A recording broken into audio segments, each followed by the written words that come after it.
So you have a tender read and you love overlanding. You have plans to do it big on the trails and some super glamping. One ideas, deep news and reviews, a podcast the first rate and here just for you. You don't have to think about it, join us and be about it. Something interesting we want to hear about it, come on let's talk about it. Welcome to Waypoint Overland's Random Waypoints Podcast.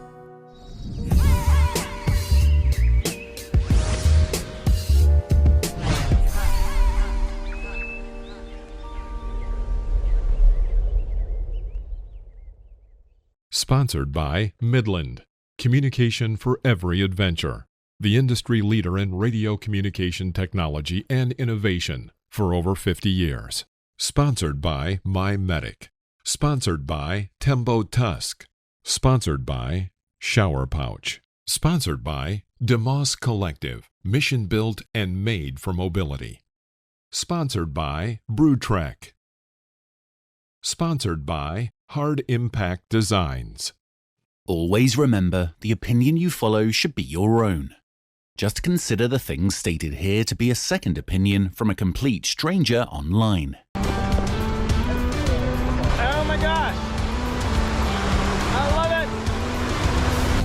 Oh no, I got a problem. Your shock bolt is loose? No, low tire pressure. I wasn't following. Hey guys, we've got a couple of special guests today. Matt and Cara McClellan are full-time YouTubers with a goal to be living on the road and overlanding full-time by fall of 2025. Between now and then, they will be living the best life exploring incredible places, creating as much content as they can, and growing their YouTube channel. What started as exploring the beautiful Ozark National Forrest on a weekend adventure with just a Jeep and some camping gear has turned into a passion to see and experience as much as possible. As Cara and Matt explore more and more, they want to pass on the adventure to others by inspiring them to get off the pavement and experience these amazing places firsthand. Welcome to the show, Matt and Cara. Thank you. Thank you for having us. We're excited to be here. Welcome. So let's get right into it, guys. Yeah. Tell us where you were born and raised and how you met. I'll let you get into your part. Okay. Let's see. Born and raised here in Arkansas in Little Rock and grew up there, graduated high school there.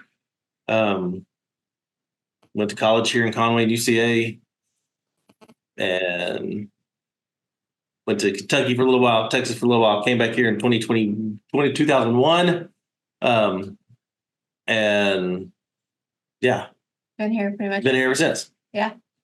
I was born here. I'm about 30 minutes north of Little Rock. So we are in Conway now. So I was actually born here. Then I was raised in a very, very small town that no one will know where it's at because I graduated with like 30 people. So very small town, Arkansas. And I haven't left until me and him got together and now we go everywhere. So yeah. And we met 9 years ago, 10 years ago. yeah. Almost 10 years ago. Yeah, 10 years ago. Because we both had Jeeps and she attended a night run that I was helping lead. And we became friends first and then started dating and 4 or 5 years later got married. Yep. And so we've been married. We just celebrated our 5th anniversary. No, we haven't. Huh? That's Thursday. Oh, that's coming up. That's the 2 days. Well, we celebrated it. We just haven't had it yet. Yeah, he celebrated it, but Celebrated it last week. I think we can still do 2 celebrations I now. think so. Well, we're gonna be at the more expos though. I know. Celebrate with everybody. There's always an expo or something going on. That's right. So I first discovered you guys through your YouTube channel a few years back. I really enjoy watching you guys. Then I got a chance to meet you. Did you grow up off-roading and traveling? Oh. I grew up not off-roading, no. I grew up, my grandparents they live in Southeast Arkansas and always had a cabin on the Arkansas River. And so I grew up spending summers, lots of weekends down there at my grandparents' cabin on the river. And so grew up kind of like a Tom Sawyer and Huck Finn kind of thing. And just I would wander off into the woods, go explore, hop in my little boat. And let's be real, there's 13 or 12 years of age difference. So that was different times. They just went out. They did things outside. So, they just go and ride their bicycles for hours and do all those crazy things. Yeah. So I spent all my time out exploring in the woods and, had 4-wheelers and 3-wheelers and, all kinds of things like that. Always loved Jeeps and always wanted a Jeep as, kind of my dream car, and then had kids and that dream died, because back then you just had, the 2 doors. And so when the 4 doors came out, that the dream was back alive. And so when my sensible 4-door family car needed to be replaced, 4-door Jeep is what is what I replaced it with. That was back in 2012. And the rest is history. I had no idea what I was getting myself into. I grew up on a farm, obviously, because I lived in a small town. So we had 4-wheelers and horses and did all those things. I went with my papaw camping. Like, that's my grandma and papaw. We would always go camping. And we did like more parks. It was never like off-road, pitch a tent, that kind of primitive style. It was more, they had one of those pop-up campers that you used to see back in the old days. Yeah. And so it was those memories that I really, really appreciated. And I didn't have a Wrangler until me and him actually met, and it was just a 2-door, and it was like a little go-kart in the woods. And so that was my first introduction to like off-roading other than 4-wheelers, but I like to camp. So what compelled you guys to go to this change in lifestyle from just camping and doing the things that you said to now you guys are all over the place? You're basically driving around with a house on top of your Jeep, your fridge, the whole 9. Yeah. Well, I think it always starts with, like you just said, that dream was back alive, whenever we are a blended family. So he had his kids, and they all of our kids are older now. So obviously we can go and do more things, but having the means as far as the Jeep goes, that opens up so much, because you can go hiking and do all these things, but there's also these places that you can't get to. And then, it's the whole, you give a mouse a cookie, the next thing they want, then they'll get a rooftop tent, and then they'll get, a global expedition vehicle. And then they're like, you keep on getting all these things. But no, we love traveling, and there's just so much out there to see, so many different cultures that you can experience, and just people that you get to meet. So for us, that's kind of where that started. As far as the YouTube channel goes, you started that just wanting to make videos for family, and then it kind of... Yeah, I had a graphic design and a kind of video background, and just would record my trips to share with family and friends on Facebook. There was no desire at the beginning to have a YouTube channel. I was only uploading it to YouTube because Facebook wouldn't let you have a video more than 2 minutes long on it. And it just kind of went from there. I think for me, the big turning point for, oh my gosh, there's so much out there that I want to see, was our first Colorado trip. And we Airbnb'd it, but we had never been to Colorado before. We spent a week out. We got an Airbnb outside of Ouray, Colorado for like 4 days. And then we went over to Moab for like 3 days. And that was our first time doing anything like that. And that was 2017. And so that experience led me to just want to go back and go more places and see more things and do more things and see new places. And so that sparked that desire to travel more was that first trip to Colorado. You guys are definitely Jeep people. You own more than one. You keep buying them. So I'm assuming, right? Oh God. I have more than 2 now. Yeah. So okay. You guys are definitely a fan of that mode of transportation. Yes. Could you tell me what compelled you to choose the Jeep and to stick with it? Why the Jeep? Capability. Honestly, starting out, it was the ability to take the top and doors off. And like I The said, cool when factor. I first got my Jeep, I had no concept of what going off road and experiencing trails in the Ozarks what was like. I had no clue. My frame of reference was I had a sensible Ford or family car, and I had a very strong hobby and passion for photography. And in Arkansas, we have a ton of waterfalls in the springtime, especially. And my car could not get me to some of the trailheads that I wanted to go to, and so I wanted a Jeep or something 4-wheel drive, but I wanted a Jeep because you can take the top and doors off, and that's awesome. Until you learn that it's not awesome going down the trails with the doors and that you're getting scratched all the way. Yeah, it's not awesome on the. It's not the greatest. Flying around town. It's awesome. Exactly. So that was my love for the Jeep, was being able to take the top of doors off and just having that freedom. And it was after I got the Jeep that I fell in love with the off-roading aspect of it. Yeah. I got a first Jeep. I got a Jeep because I'm a girl, and it was a Jeep, Barbie had one. So all those things. But no, I got it from being able to take the doors and the top off, and just that whole open air coolness, I guess. And then like there's a whole cult beyond that. It's like a lifestyle. It's crazy. It's overwhelming, honestly, to a point. If you get a new vehicle, there's just so much information. It's kind of like Pinterest for whenever you're having a new home or a baby. There's just so much, especially with a Jeep.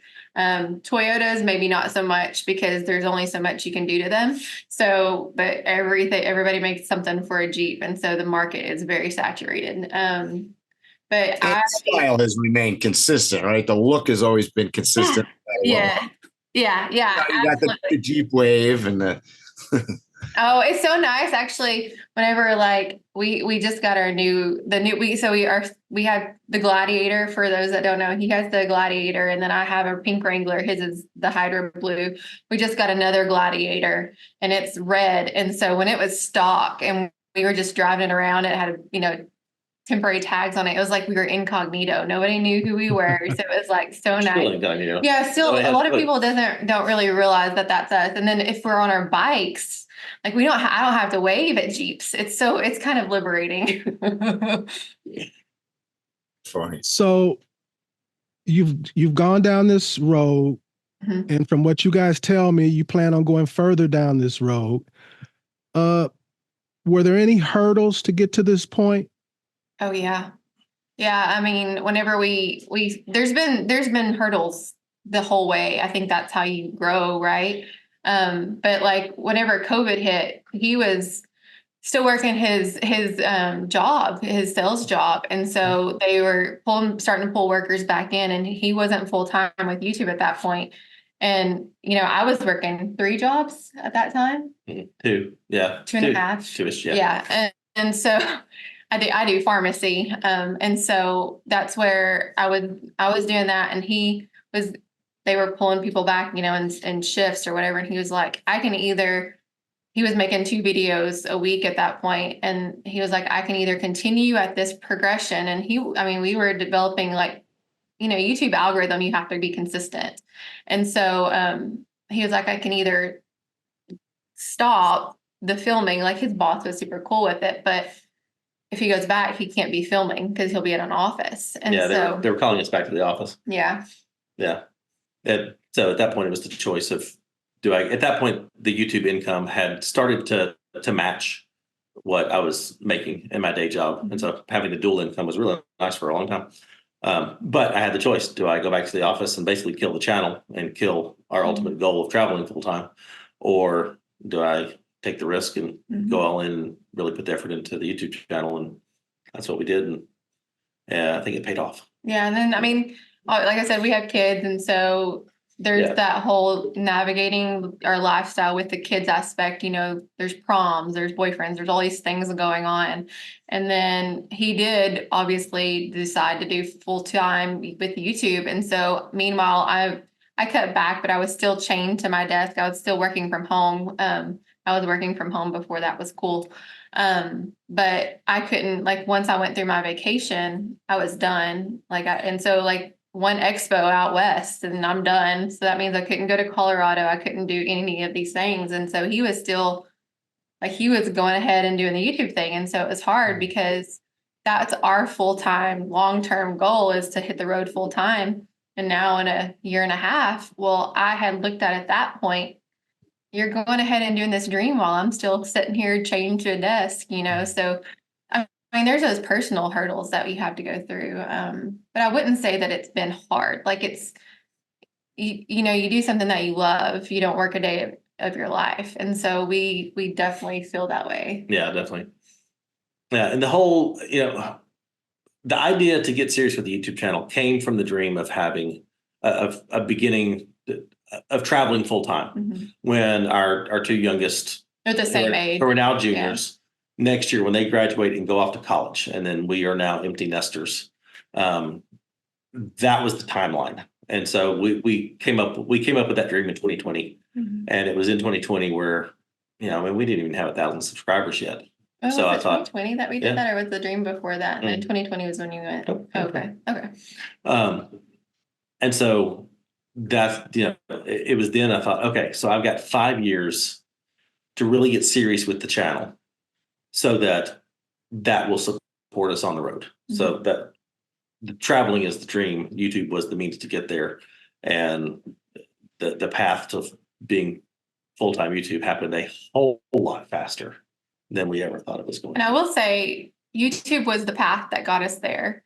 Along the way, we've also learned things from other content creators. We had never entertained the idea of Patreon.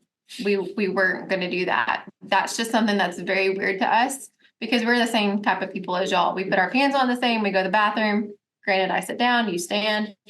It's all the same, right? But it was very weird for us. And we talked with Kevin from the Lifestyle Overland, and he was like, the algorithm is just not consistent. He's like, you have to have some consistency. Otherwise, you're going to have those months where you're just not being able to afford to live if you don't do that.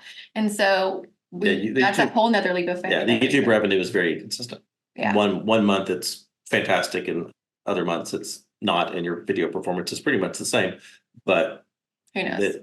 It's very difficult to predict. It's very difficult to budget your life off of just the YouTube ad revenue.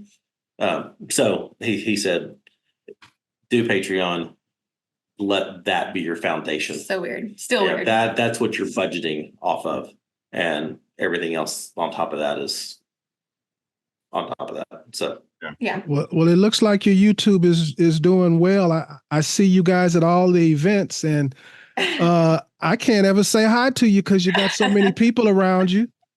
Oh, you can always say hi to us. I think we took a picture at the last PNW. I sat down with you at PNW last year. I'm just messing with you. I know you are. I know. It is a very weird life. It's a very fun life, but it is very, very weird. It's hard to describe to people who don't understand it. Yeah, and people are automatically quick to think. I actually had this conversation with work today at the pharmacy, and I was like, people just think that like you're given all these free things and like you get to go to these amazing places. Like we love Cara and Nate. I know with the work that they put in behind the scenes that a lot of people don't, but it looks really extravagant and luxurious and all this amazingness. It is, but there's also hours and hours of editing. Everything that you get, you have to work for because you have to film and you have to promote if you like it. Obviously, we're honest. And so if we don't like something, we'll tell people we won't do it. And then, gosh, when was it? Maybe 2 years ago. That was our first vacation. It was our anniversary. And that was our first actual non-filming since we'd started this whole thing. Because everywhere you go, you're filming. Like any vacation you think. Like Grand Cayman? Yeah. Oh, was that last year. Last year? Okay, yeah. So, but my point is like, no matter where you go, you're trying to make content because that's part of your whole thing. It's work. And now you got 6-figure subscribers. Yeah. We did. We just crossed 100,000 subscribers, and I just got the notification, the tracking number from YouTube with our silver play button. Yeah, nice. It's going to come. Congratulations. Yeah, won't be here. Yeah, it's going to come in Thursday when we're at the More Expo. And I'm like, I have to wait till Sunday to get it. But yeah, that was crazy. I don't know what we actually had someone say, or what are you going to say at the end of your videos now? Because he's always been like, let's hit 100,000. What is that? 150? But like the next one's not till 500, right? Yeah, it's 500,000. I think It's like you're jumping hoops. But you can do it. Yeah, that's our goal. So I can't wait to ask this question. I've been seeing you guys on the bikes. So I want to know how long you've been riding adventure bikes, and do you have any plans to integrate this into your overland travel? Oh my gosh, the bikes is that was my story. thing. Yeah, that's all her fault.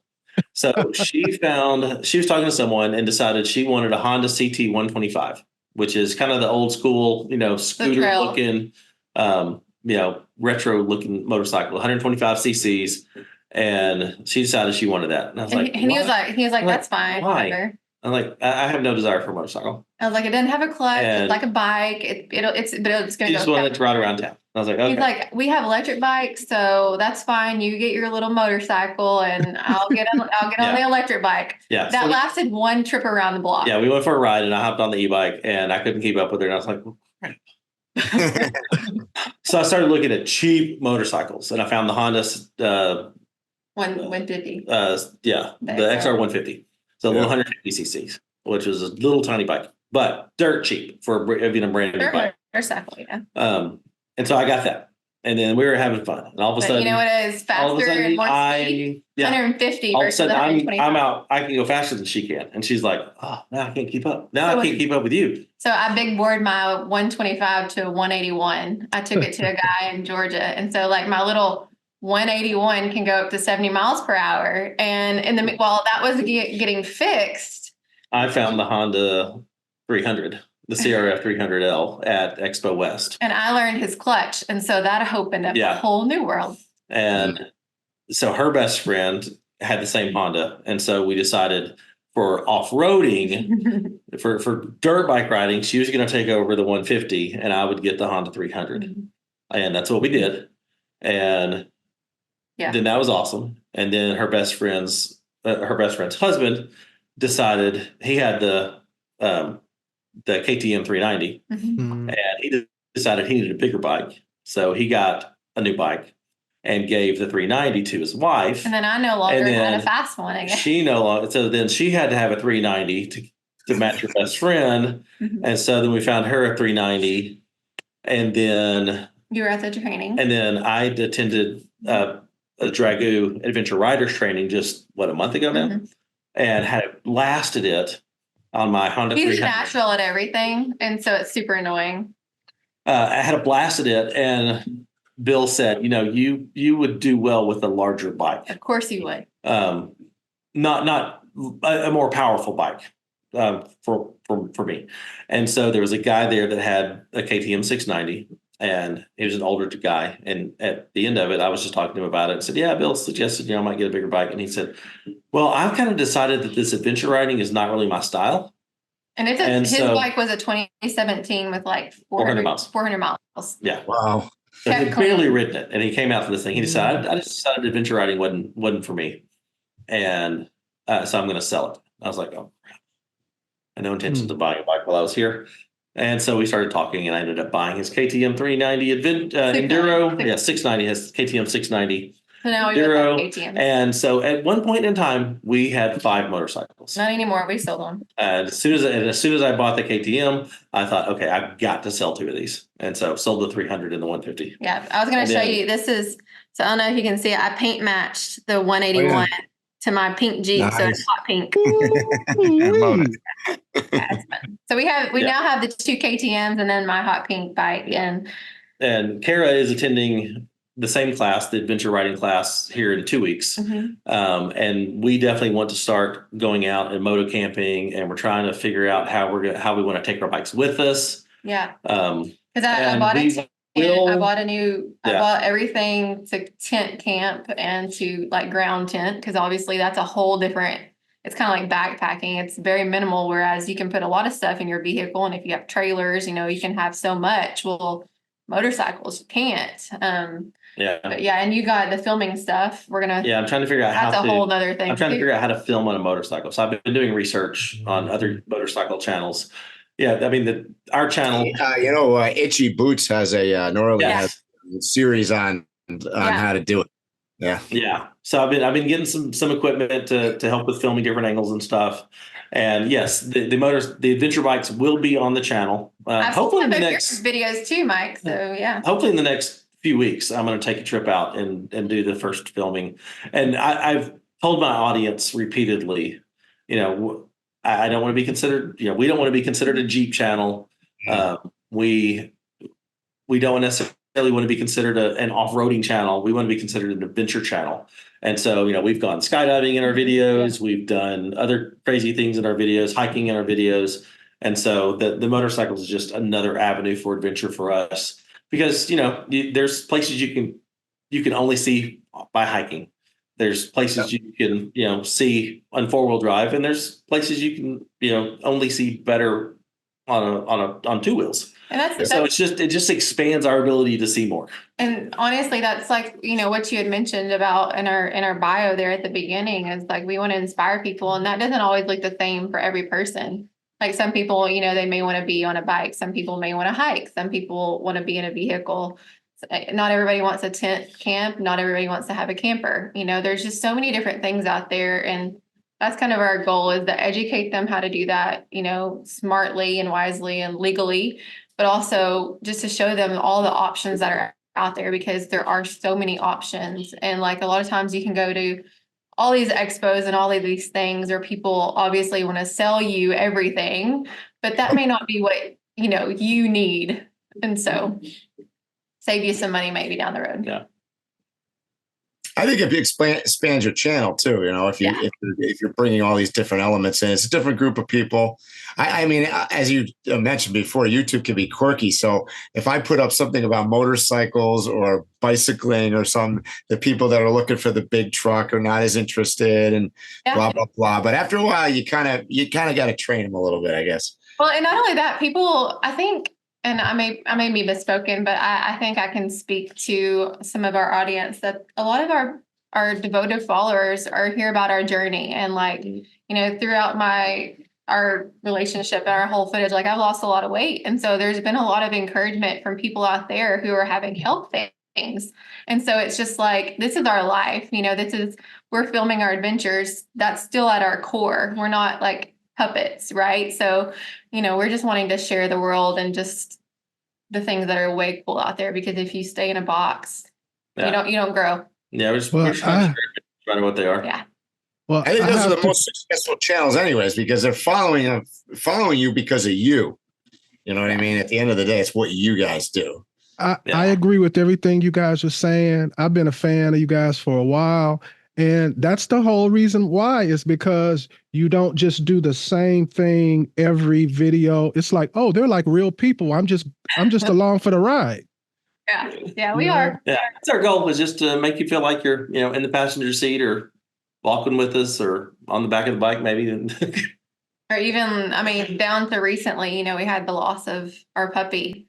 And so we've had so many was a big deal with the videos. So we were like, how do we translate this? And so it's just like, but people lose their dogs.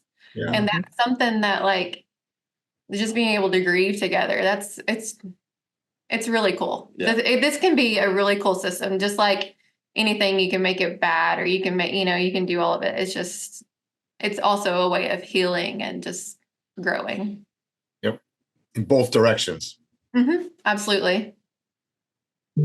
So I've watched a zillion videos that you guys have made about refrigerators.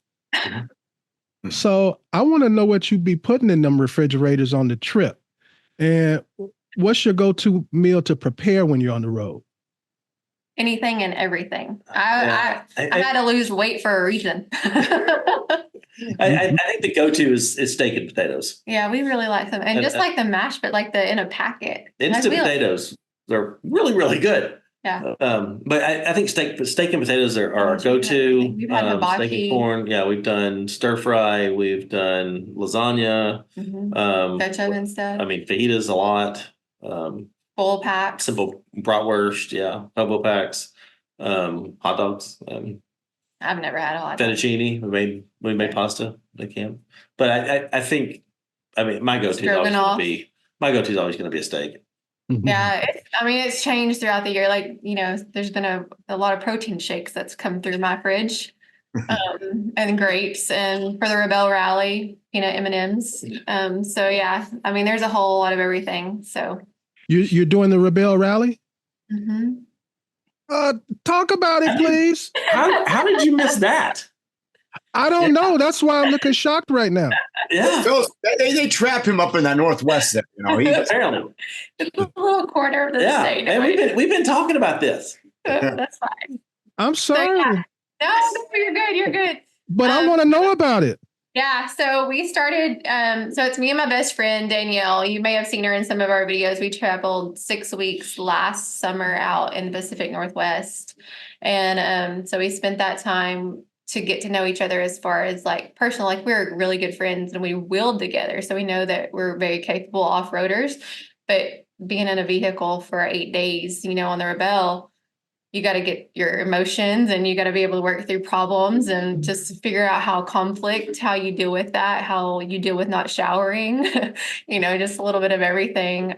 But yeah, so we did a land navigation course in December. That was our first training. So we're doing it this October. I'm going to be the driver. She's the navigator, but we also want to be familiar.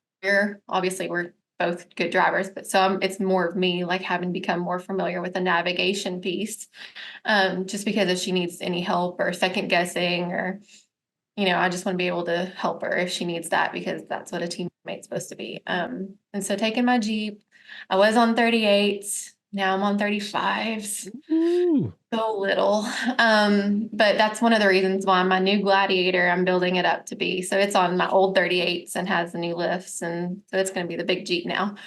But so yeah, then we went and did a class with Nina Barlow and Barlow Adventures out at Yuma, Arizona. And that was actually. That's when I was down shooting my solo trip through Arizona. Yeah, we were supposed to do it the week before, maybe 2 weeks before, but the class was canceled because they didn't have enough people to make. So that's when me and Matt went out. We traveled with Brad and Regina, and did Anza Borrego. So that's when, and we kind of looked around that area. But a couple of weeks later, we went back and did the training with Nina, and then this 2 weeks ago, I did another training with other Rebelle Rally people. We just kind of we developed a friendship with a lot of the Rebelles out there. It's a really cool community and they're super helpful. And one of the ladies, Holly, has done I think 6 of the Rebelles. And so she's like an amazing navigator. And so we went to Ridgecrest, and so we trained with them. And then she left out two of the most important pieces. One, their team name is Grit and Grace, and they are Team 120. Yeah. So when the Rebelle starts, Team 120, so you're looking for Team Grit and Grace. And the Rebelle Rally, the reason why they're doing all the trainings is because it is a off-road orienteering competition. Yeah. So you can't use any electronics. They take everything away from you at the beginning of the race or the rally. It's not a race. It's not about speed. And so it's an 8-day, I believe we're starting again at Mammoth. Nobody really knows, and they don't release where a lot of the details are, and you don't even get the maps until the mornings of. Paper maps, compass, hidden checkpoints. So whenever I was out there with Nina and her crew, it was at Glamis Sand Dunes, so the Imperial Sand Dunes there in Yuma. And so you're finding checkpoints that consist of either blue, green, or black. The blue has a big flag. Their green can be a pole in the ground. But you're giving the lat and long, and you have to use triangulation, sometimes dead reckoning out in the dunes. And then the blacks, those you don't have anything. You are given a tracker and you basically ping it and it'll pop up. I mean, that can be a double-edged thing. So if you're totally lost, you can use it and it'll give you your lat and long, or you get, if you want to figure out if you're on your black checkpoint, it'll say that you earn full points or whatever.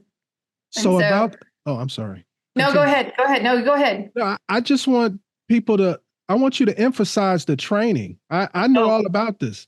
Okay. But I want the audience to understand you didn't just go to some little 2-week thing and they're teaching you how to drive a stick. No. This is intense. Yeah, it's very intense. I took my vehicle out there. Obviously, you have to adjust your vehicle for the rally because there's several checkpoints. You have a rule book. You have to meet all that. But it is learning how to drive in the dunes. Like I'm a good driver. I do rock crawling.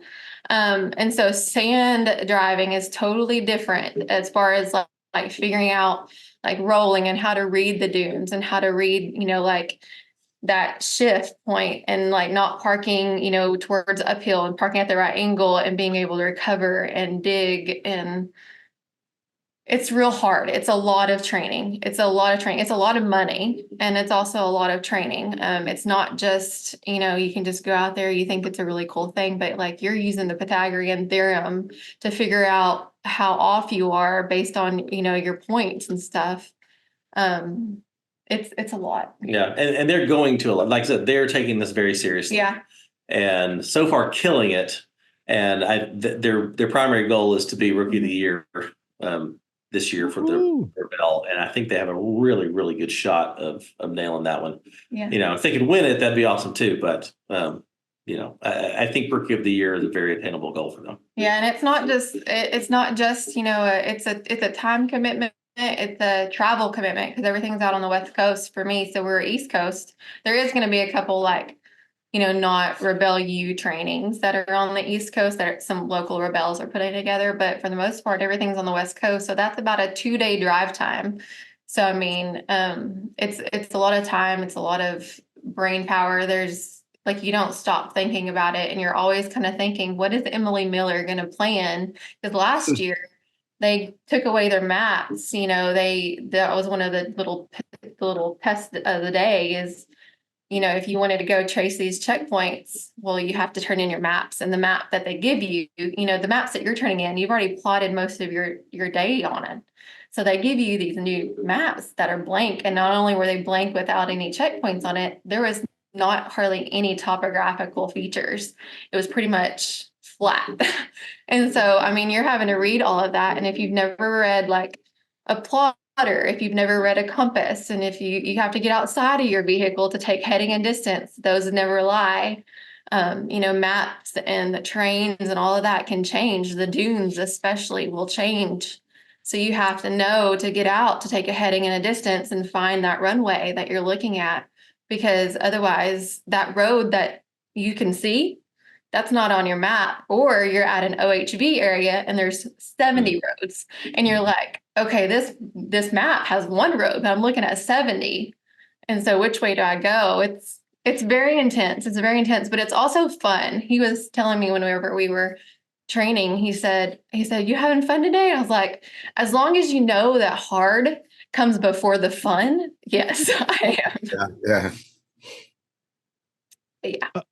Yeah. I love Emily Miller. I love what she's doing over there. Incredible. I love Rebel Rally. I respect it.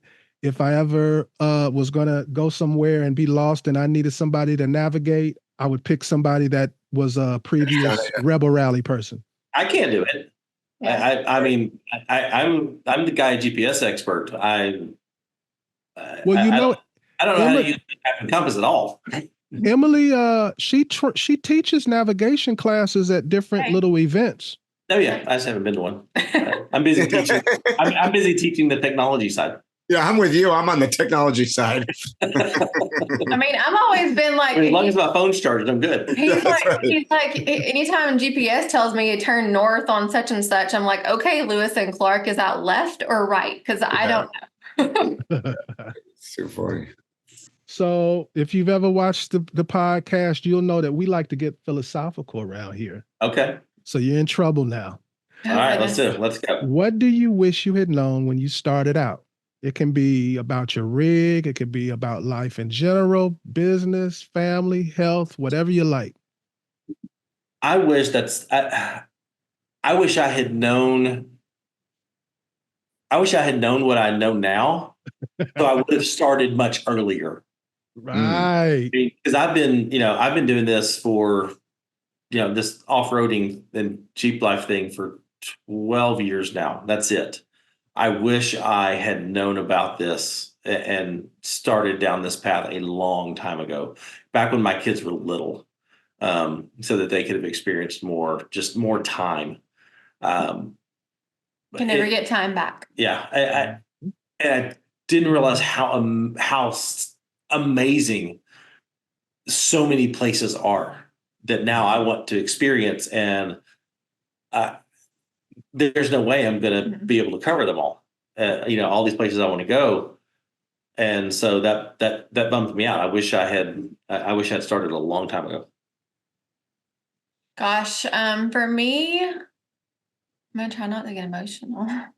I wish that I would know that I am capable of more than what I thought I was. I've always struggled with insecurity or self-doubts or just the mentality of comparison or feeling like I'm not as good as. And so just knowing that I can do this, and I think that's one of the biggest things that I want to accomplish in the Rebelle Rally is to know that I can, we may not come first, but there's goals that we have throughout the rally, realistic, crazy, but then also at the end of the day, we just want to finish, too. And so just to know that I can just do something. And, a lot of times we get, this is Matt's channel or Matt's YouTube. Congratulations, Matt, on the videos. Like it's a man's world, honestly. I mean, there's a lot of women that are coming up in this, and I'm so proud of them. And I think that's huge because that's not the norm, or it wasn't. And it's becoming that way a little bit more. But I think we also, as a woman, it's hard to feel that comparison and feel that self-doubt. And so I just want to, at the end of the day, be like proud of something that I went in and did, because like he said, he doesn't know how to do it. And even I can explain things to him and he's like, what? I don't get it. And so just to know that I've done that, this is something that I'm doing on my own. We're staying philosophical here. What's the most important thing you've learned in your life? What was your life like before learning it? And what was your life like after learning it? Okay. Yeah, I got this again. This is an easy one. He's a philosophical guy. No, I've just had some major life things. You're old. He's old. That's what he's saying. Honesty. Being honest. Just being honest. Being completely honest about who you are to the people that you're with. Better to speak the truth and deal with the consequences than to live a lie. I right after college, I was a pastor for 10 years, 15 years, for a long time.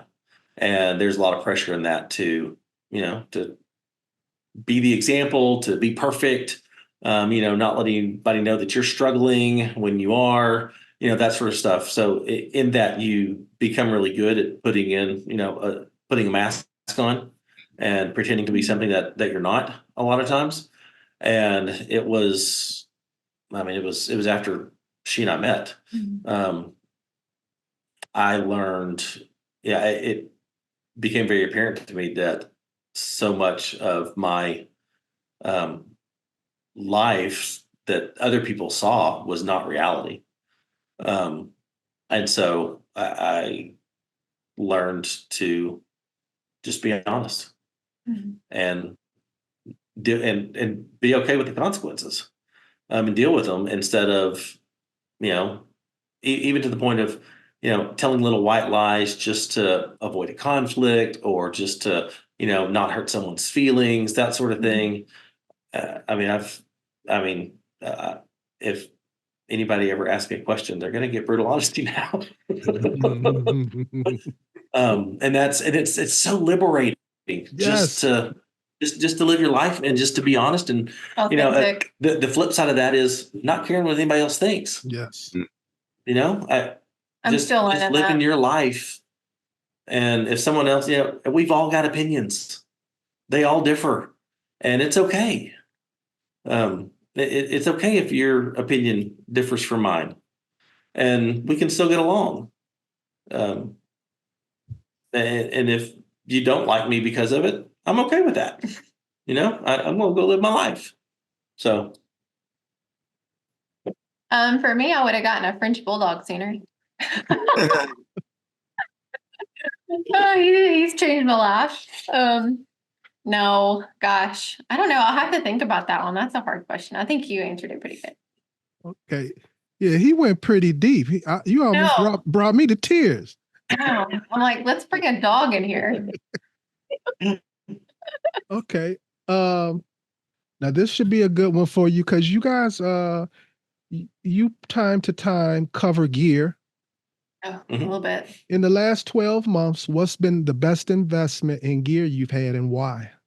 I'll say I'm excited about the new Jeep because not only are we being able to build it based on all of the history and all of the things that we've went through in the other vehicles. Like we know we pretty much have our vehicles dialed down, and we have there's, I'm not going to throw out brands, but there's brands that we are specific with that are really good and really solid and that have proven themselves.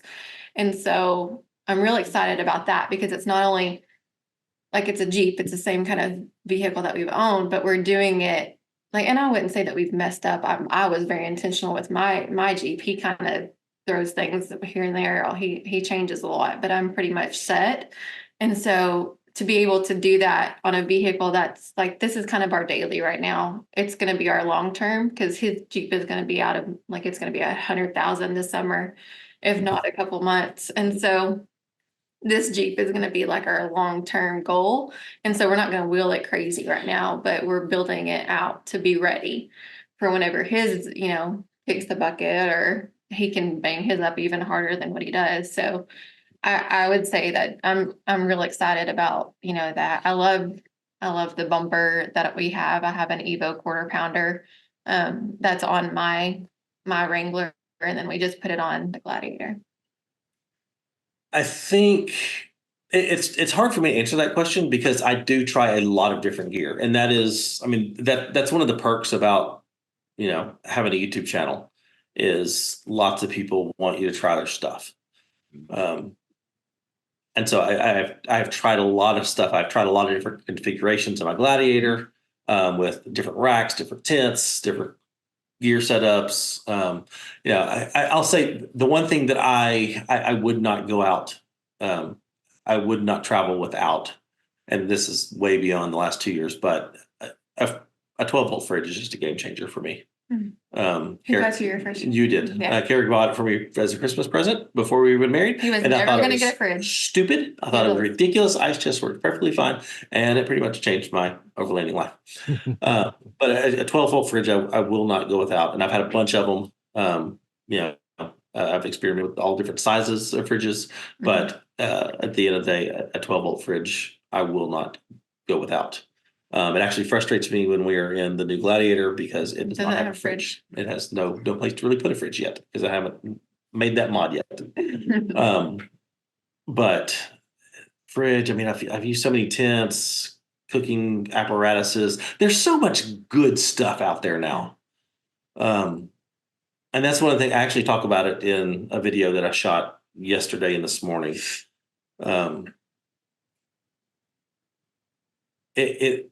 My goal in, YouTubers get a lot of flack sometimes for going through all the gear. And, people think you're biased because you're giving free stuff and that sort of thing. But my goal, but it puts us in a unique position to try different things. And I want to have that knowledge base. I want to know if this brand fridge, how this brand fridge compares to this brand fridge. I want to know from a practical standpoint, I'm a dude going out solo. Do I need a big giant 75-liter fridge or will a 20-liter fridge do me just fine? I want to have that knowledge. I want to know the differences between a soft shell rooftop tent and a hard shell clamshell and a hard shell wedge and what the pros and cons for each one of those things are. Because we didn't talk about this, but when I first started this channel before we ever, got serious with it, my goal was the goal for the channel is to educate and inspire. And this is that education piece. I want to have that knowledge to help people out. That's just that goes back to being the pastor side of me. I just like helping people out. And so I like getting all the new gear because I like having that knowledge base. So, like in the last month, I've had 3 different rooftop tents on my Jeep. Mm-hmm. one is kind of a medium price, one's a budget tent, and the one I have on there now it's a pretty expensive tent. But I'm in a unique position to actually be able to run them and compare them and know the pros and cons of them. Mm-hmm. So I like that. And then on the flip side, we try to pay it forward with our Patreons as far as, what we don't keep and what we don't, like we have, like you said, we get things. Well, that's one of the ways that we give back to the Patreon is we give them back. Or we'll sell them dirt cheap to give someone a really good deal, that sort of stuff. We offer them to them first though. So I would say like a piece of gear. I thought of this while he was talking. It's just my camera. Like I've really become like photography.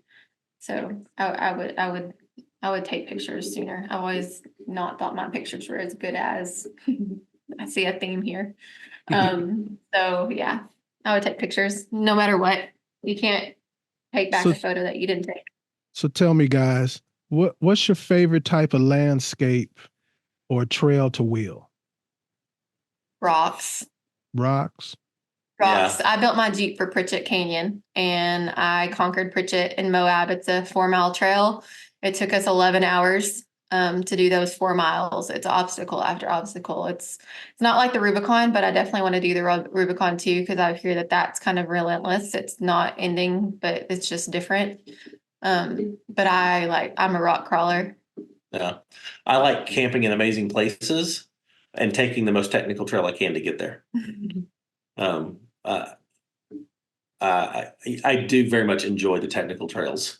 But if I'm on just a beautiful scenic dirt road, I'm just as happy there too. I like to camp if it's, I hate base camping or unless you're there for a long time. It's just a lot to like have to set up. And I feel like you don't get to enjoy the area if you're just so quick. And that's one of the things we're really looking forward to when we're on the road full time is, what you can take, if we're tired of a place, we can up and leave it. But if you want to stay at a place, like there's no agenda.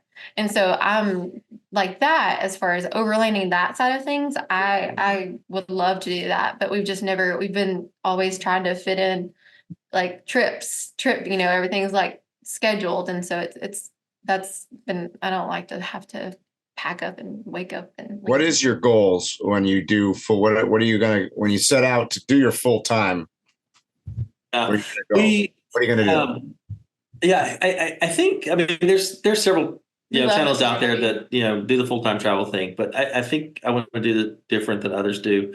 And I had this idea when we were the very first time coming off of Pritchett Canyon, in 2020. Yeah. No, 2021.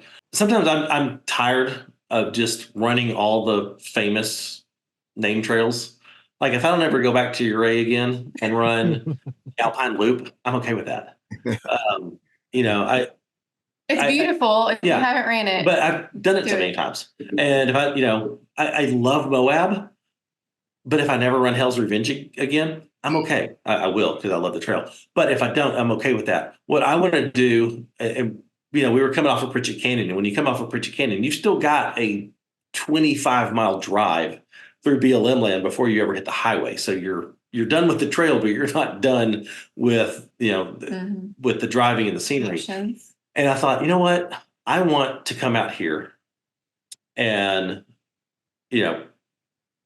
park our camper, whatever it is we have, and in one spot out here, like in southwest of Moab in the BLM land, and spend 2 weeks, 3 weeks, a month exploring all the places that most people don't know about because they're there for all the famous trails. Mm-hmm. I want to go see all the stuff that most people are avoiding. If you keep going to the same places that you've always been, you never ever see the places that you know exist. So I think starting out, that's our goal is we want to go somewhere and spend some time there, spend some time in the areas, learn the trails. And, if, in a week we're like, okay, this isn't so great. We can pack up and move and we'll go somewhere else. Or we may be like, this place is incredible. We spend 2 months there. Unless it's snowing, and then I'm not staying 2 months there. I can already tell you in the winter times, you betcha we're going to be in this, probably the Sonoran Desert, because I spent, we spent 12 days in there between our two trips, and I absolutely fell in love with that area in the wintertime. It is phenomenal, and the weather is amazing, and the scenery is incredible, and it's unlike anything Yeah, I I've want to ever see the experienced. blooms. I want to see the blooms in the desert. I want to see everything come to life. It's just different. Yeah. And, we spent 3 weeks in the Pacific Northwest in Oregon last year and didn't even scratch the surface of what Oregon has to offer. So I just want to go and stay in an area and go explore it and just soak it in. So you asked us our plans. Our plans are yes. Yes. Good. Yes. The hardest part is figuring out where we want to go first. Mm-hmm. That's It the changes struggle. all the time. Yeah, that's the struggle. Is where do you want to go first?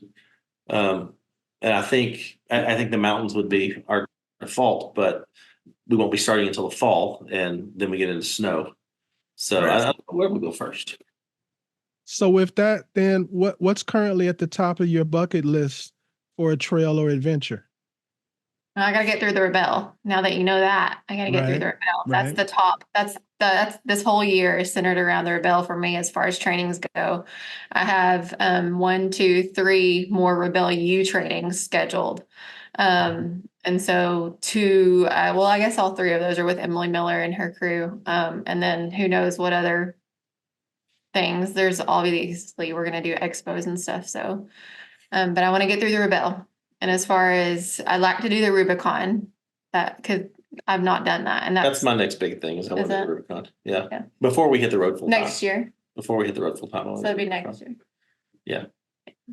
I mean, my life is now. He has to center his life around my schedule. I have. I've been diverting all my travel plans around hers. So like when she went out to the desert, I went too. And while she was doing her training, I was doing my exploring, and it was fantastic.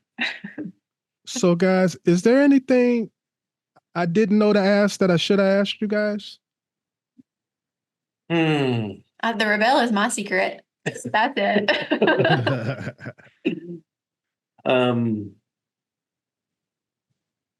I think I mean, this didn't really answer your question. It goes back to the previous one, but a big thing for me now is figuring out how to do this life on the road. We started last year, but until last year, our longest trips were like 10 days, typical vacation time. You could take your week vacation and tack on the weekend before and the weekend after and, make it a 10-day trip. But last year was our first time to be traveling. For me, 3 weeks. She was gone 6 weeks from home. But in the past, my pattern has been, go on a trip, shoot content while I'm there, and then come home, edit. Mm-hmm. And then go back out again, shoot content, come home, edit. Well, we try to get this ahead. year we're traveling more this year than we have. We've got multiple multi-week trips happening this year. And so I'm trying to figure out this balance of how to edit while on the road.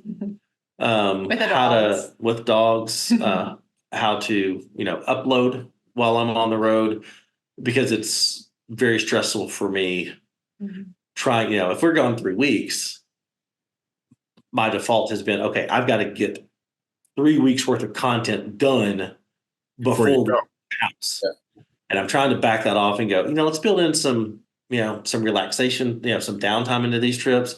And we may be gone 3 weeks, but maybe 3 days we stay in one location, and I take those days. And I'm excited about that. I want that. Sort of stuff. But he's wanting to go.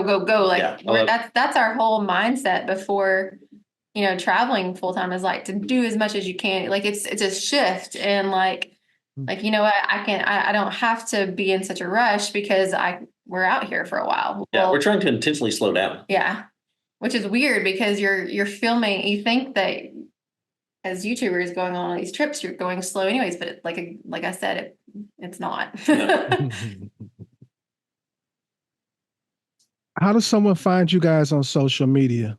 People are going to want to know more about you after this. They're going to want to keep up with your Rebel Rally progress and keep up with Matt's YouTube. So, the Ozark Overland Adventures on everything: Instagram, Facebook, YouTube, Patreon. obviously, Patreon. And for her, Team Grit and Grace, Team 120, Grit Grace Bells. Bell? Is it Bell or Bells? Bells. It's gritgracebells.com. .com. That's our website.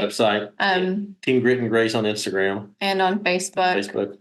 But yeah, you can search Grit Grace Bells and that'll pull up Facebook, Instagram, and our website. He doesn't do any of the socials, so I don't know why he was even talking. I do all of that. So Instagram is Ozark Overland Adventures. And like you said, Instagram, Facebook, Patreon. And then also he curated the Ozark Overland Adventure Trail, which is a trail here in the Ozarks that he put through. It's a 5-day. 5-day route. Yeah. Yeah. To the Ozarks. So you can go on there, and if you don't know the Ozarks, they're kind of hard to navigate. So he's planned it out for you. So there are a lot of newbies out there. There are a lot of people who are still in the curiosity stages. Can we end it with just a few words of inspiration from you guys to those people? Absolutely. Get out and go. Don't wait till you have the right gear. Don't wait till you have your rig built. Go now and figure out what you need along the way. Figure out what modifications you need to make to your rig along the way. But take what you have and start going now. And I will also say, make mistakes, learn from them. Personally, vehicle-wise, trip-wise, don't let it stop you. Just keep going. Mm-hmm. Mike, we've been doing a zillion of these interviews over a course of time, and it seems as though we keep getting the same identical answer. So there must be some substance to it. People that actually do it. Anybody that does it will say, just do it. Yeah. Don't get ready to get ready. Just get out there and do it and have fun. I mean, that's what it's about. Bring what you got. Yep. Yeah. You got something you want to say, Mike, before we go? No, I think you guys gonna be anybody at Overland Expo West? Yep. Yeah, We'll be at at West and P&W. West I'll be there. PW. We have more expo coming up this next week. I have a Maris Adventure Her, but then it's Expo West and PNW. Those are our favorites. Yeah. See you at both. Likewise. We will be there. All right, guys. You know what I'm going to say. Stay safe, tread lightly, and hopefully we'll see you here or on the trail soon. You have been listening to Waypoint Overland's Random Waypoints. Like, subscribe, and stay tuned for more.